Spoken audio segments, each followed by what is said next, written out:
मी सुनेत्रा अजित पवार गांभीर्यपूर्वक प्रतिज्ञा करते की कायद्याद्वारे स्थापित झाले आहे अशा भारताच्या संविधानाबद्दल मी खरी श्रद्धा व निष्ठा बाळगीन। मी भारताची सार्वभौमता व एकात्मता उन्नत राखीन।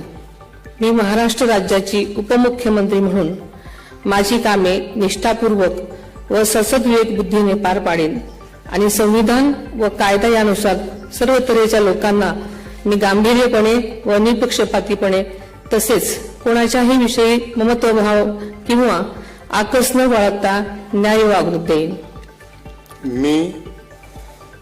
मी सुनेत्रा अजित पवार गांभीर्यपूर्वक प्रतिज्ञा करते की महाराष्ट्र राज्याची उपमुख्यमंत्री म्हणून माझ्या विचारार्थ आणली जाईल किंवा मला ज्ञात होईल अशी कोणतीही बाब अशी उपमुख्यमंत्री म्हणून माझी कामे यथायोग्य पार पाडण्यासाठी आवश्यक असेल ते खेरीज करून एरवी मी कोणत्याही व्यक्तीला किंवा व्यक्तींना प्रत्यक्षपणे वा अप्रत्यक्षपणे कळवणार नाही किंवा त्यांच्याकडे उघड करणार नाही।